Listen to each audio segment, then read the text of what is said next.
to show you an inexpensive way to take high quality products with a technique called the window light technique.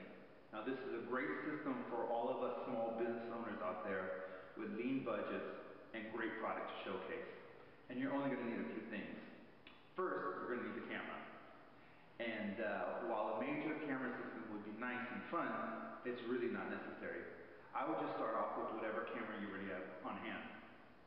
Today I'll be using my Fujifilm Finefix S700.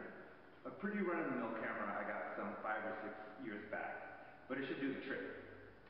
Next, you're going to need a tripod, and this is very important because of the camera settings you're going to be using, which will be a very small aperture, a very large f-stop, and a slow shutter speed. When shooting with a slow shutter speed, you can't hand-hold your camera, or else the subject matter will be blurry every time. So a tripod is a must. Next, you're going to need a white background, which you can get from your local art store or frame shop. And size the board to the product you're going to be shooting. It should be wide enough to be able to center your product and tall enough to allow for a sweep. You're also going to need white bounce cards made of foam core. Again, size to your product.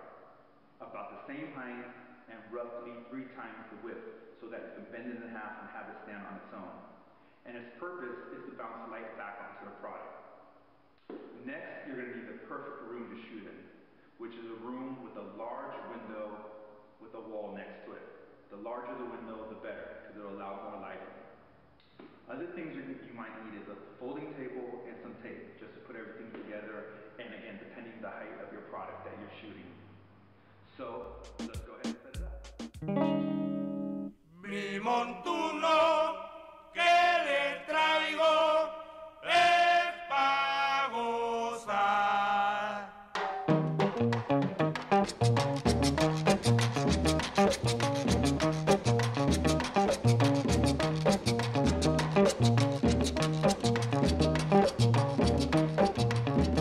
Que venga la tumba, sí, sí, que venga. Que venga la tumba, sí, sí, que venga.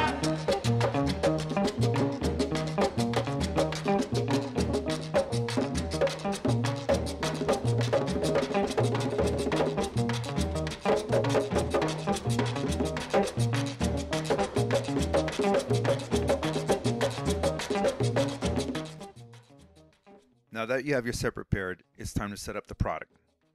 And you do this by placing the subject matter in the middle of the surface and on the flat part of the sweep. You then set your reflector card on the non-window side of the subject, and that's to bounce light back into the shadows. Now the setup we're using today is with the wall at 90 degrees to the window, but you can also try this at 45 degrees or with the subject directly in front of the window and see which results you like the best. Now it's time to adjust the camera settings.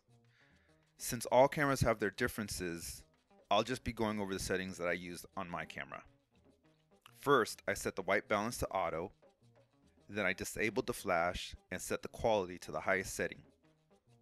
I then set the ISO to 100. Now you always want to use your manual setting, as it'll give you the most control over the shots you take. When using manual, set the f-stop to the largest possible. On my camera, this was 13.6. Now, since you already know that you're going to be using the largest f-stop, there's no need to guess what shutter speed to use, because if you wanted to, you can go all the way to one end of the spectrum and the shot will come out completely black. If you go all the way to the other end of the spectrum, it'll come out completely white. So you can just use either one of those two starting points and keep moving towards the middle until you find the results that you're looking for. And remember, it's never a fixed thing when using sunlight. Most shots can take anywhere from a couple hours to even more sometimes. And during that time, the sun's going to continue to move, so you may need to adjust your shutter speed as the day goes on. Another thing you want to do is usually pick a range of 3. The darkest you think you could use and the lightest you think you can use, and at least one in the middle of those 2 ranges, so you have some choices when you're going over the shots later. Okay, now that you have taken and selected the best shots, you'll need to do a little touch up in Photoshop. Now I'm only going to give you the minimal here, as you want to start off with a photo with minimal cleanup needs. Okay, so first, I always use Smart Sharpen, which is under Filter Sharpen. And I use this to crisp up the photo.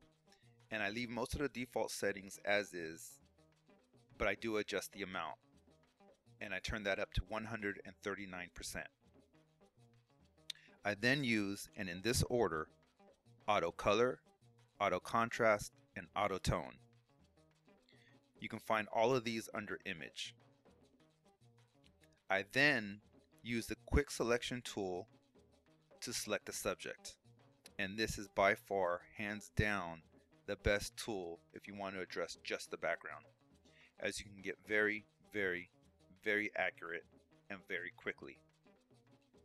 The reason is the tool gets better at knowing what you mean to select as you use it. So adjust your brush size to the area you are selecting and start selecting. If it selects more than you meant, hit the Alt key. I'm using a PC, so it's the Alt key. You Mac users will have to figure out what the equivalent to that is.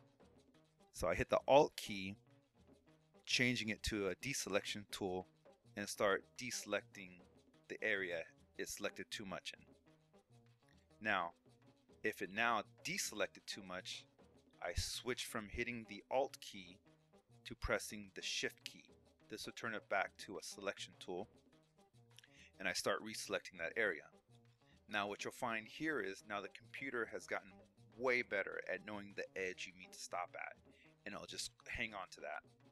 And that's what makes this tool the best to use for this purpose. So once you have the subject selected, you can even get more accurate by zooming in and just, going around the edges a little bit, refining the edges. I then go to Select, Inverse, and inverse the selection, so now I have the background selected. Now when you're here, it's a matter of taste. For me, I like to just go ahead and paint the entire background using a 10% black. When viewing products on a computer screen, it's just a little softer on the eyes, and I think it looks a lot better. You may want an all white background, and at this point you can just hit delete and it'll wipe out the background, leaving you with either a blank background or an already white background, depending what mode you're in. Or maybe you like the tonnage and the raw look from the original photo shoot, and you just want to tweak the lighting a little bit, and you would do what would be needed there. But whatever your desired end result you are looking for, it's always best to start off with the best photos possible. And that's what this tutorial is here for. So here are some of the finished results from my shoot. To see all of them, please visit me at www.Estilo-Clothing.com and browse the product pages. All the images, all the product images on my website are taken using this tutorial. So that's going to do it for behind the scenes with Estilo-Clothing.com. Stay tuned for our next video blog, and we'll see you soon.